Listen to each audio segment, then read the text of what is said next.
Bismillahirrahmanirrahim. Assalamualaikum warahmatullahi wabarakatuh. Kembali lagi bersama saya Estusi Nuningrum pada mata kuliah Arsitektur Sistem Komputer. Pada pertemuan kelima kali ini, saya akan membahas mengenai komponen pendukung mikroprosesor.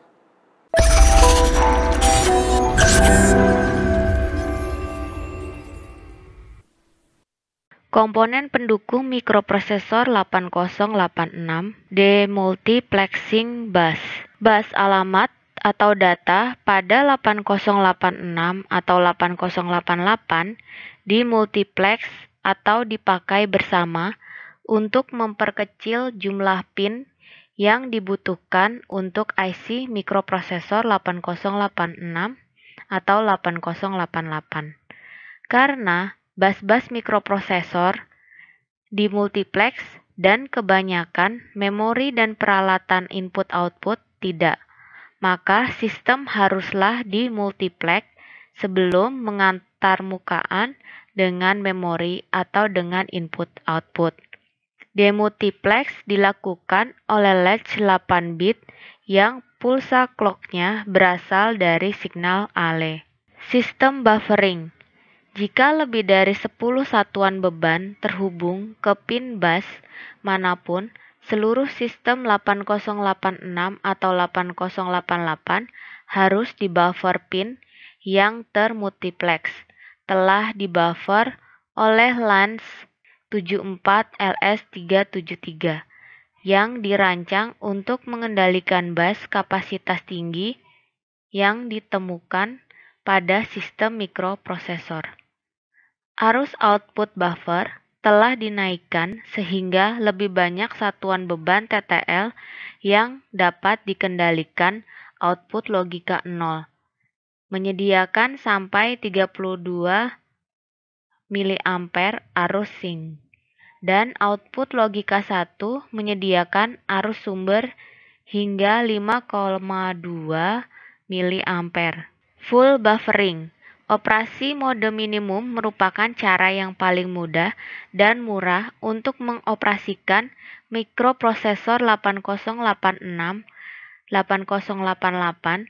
Harganya lebih murah karena semua signal kontrol untuk memori dan input-output dibangkitkan atau dibuat oleh mikroprosesor. Signal kontrolnya adalah sama dengan Intel 8085A. 8 bit mikroprosesor yang paling akhir. Susunan ini memungkinkan 8085A peripheral digunakan dengan 8086 atau 8088 tanpa pertimbangan khusus. Half buffering. Operasi mode maksimum berbeda dengan operasi mode minimum dalam hal beberapa signal kontrolnya yang dibuat secara eksternal. Hal ini membutuhkan tambahan dari pengontrol bus controller 8288. Tidak ada cukup pin pada 8086 atau 8088 untuk kontrol bus selama mode maksimum. Karena pin-pin baru dan juga fitur baru telah menggantikan beberapa di antaranya. Mode maksimum biasanya hanya digunakan ketika sistem berisi koprosesor eksternal, seperti koprosesor 8087 atau arithmetic.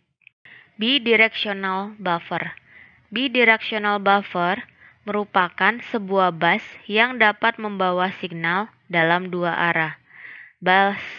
Bus tersebut juga membawa signal khusus yang memberitahu peralatan terkait untuk terhubung ke jalur yang sedang dilewati data. Bidirectional yang berarti CPU dapat membaca dan menerima data melalui data bus ini. Unidirectional buffer. Unidirectional buffer atau arah aliran data address bus adalah satu arah. Unidirectional buffer ini dapat ditemukan pada address bus atau address alamat, yaitu dari mikroprosesor menuju komponen di luar mikroprosesor dengan menggunakan metode satu arah. Mikroprosesor tidak menerima input dari address bus. Latency atau lens, atau lebih dikenal sebagai flip-flop, merupakan sirkuit elektronik yang memiliki dua arus stabil dan dapat digunakan untuk menyimpan informasi. Teknik ini digunakan untuk penyangga atau buffer alamat yang dikeluarkan mikroprosesor sehingga pada jalur alamat tersedia signal alamat yang stabil. Lens juga dimaksudkan untuk mengisolasi sistem address bus dengan local address bus. Address bus dapat digunakan oleh perangkat lain yang terhubung dengan sistem bus. Latensi ini seperti kabel. Ketika alamat latens memungkinkan pin ale menjadi logika 1, maka akan mengirim input ke output. Setelah beberapa saat, ale kembali ke kondisi logika 0 yang menyebabkan latensi mengingat input pada waktu perubahan ke logika 0. Dalam hal ini, A7, A0 diingat dalam bagian bawah latens dan A19 sampai A16 dalam latens bagian atas. Hal ini akan menempatkan alamat bus yang terpisah dengan hubungan A19 sampai A0. Hubungan alamat tersebut memungkinkan 8088 ke alamat 1 MB dari ruang alamat memori.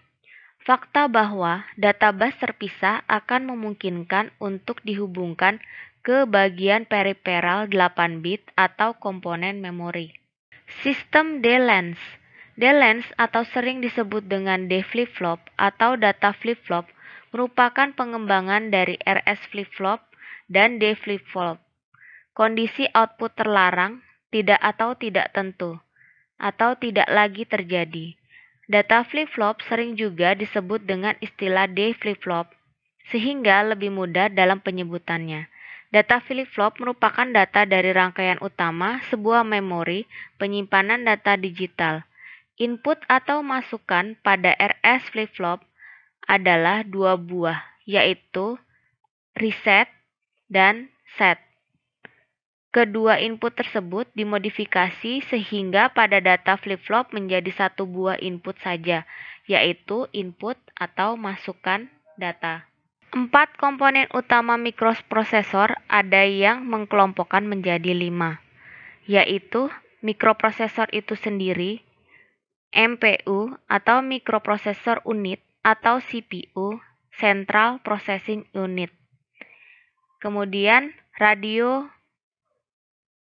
Random Access Memory atau RAM, Read Only Memory atau ROM, Port Input atau Output PIO, Unit Detak atau Clock Unit.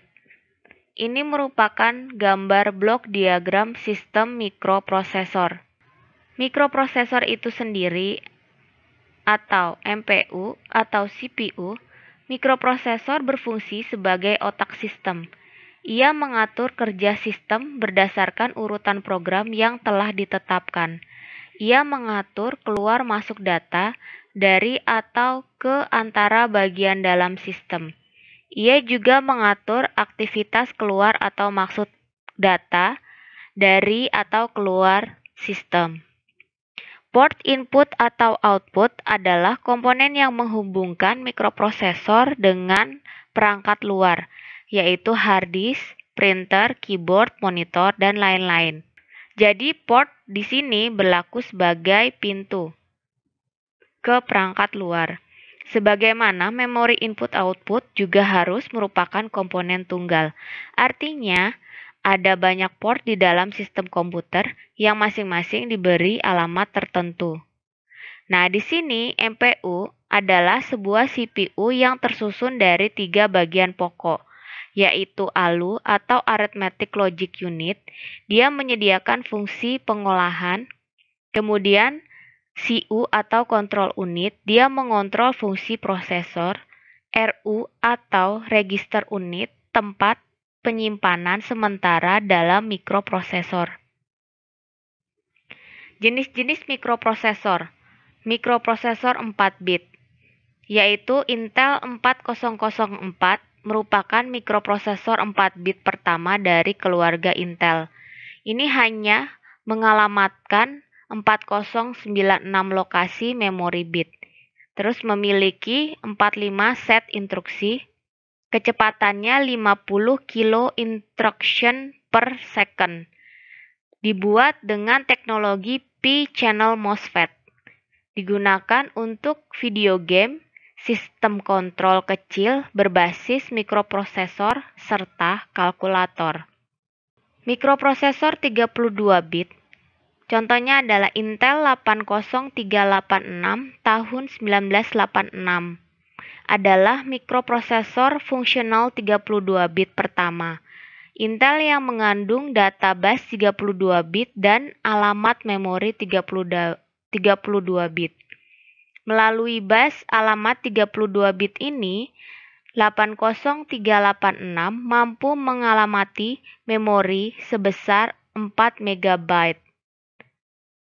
Untuk Intel 80486 tahun 1989 merupakan gabungan dari 80386 sebagai mikroprosesor dan 80387 sebagai numeric coprosesor, serta 8 KB cycle memory system dalam satu paket terpadu. Mikroprosesor 64 bit. Pada tahun 1993, Intel meluncurkan prosesor 64 bit yang diberi label P5 atau 80586. Namun, Intel memutuskan untuk tidak menggunakan label nomor karena sulit untuk memetakan angka yang terlalu banyak. Sehingga Intel mengganti nama prosesornya dengan Pentium. Pentium memiliki teknologi superscalar, yaitu memiliki dua prosesor integer internal bebas sehingga dapat mengeksekusi dua instruksi yang tidak saling tergantung secara simultan. Saya akhiri, terima kasih. Wassalamualaikum warahmatullahi wabarakatuh.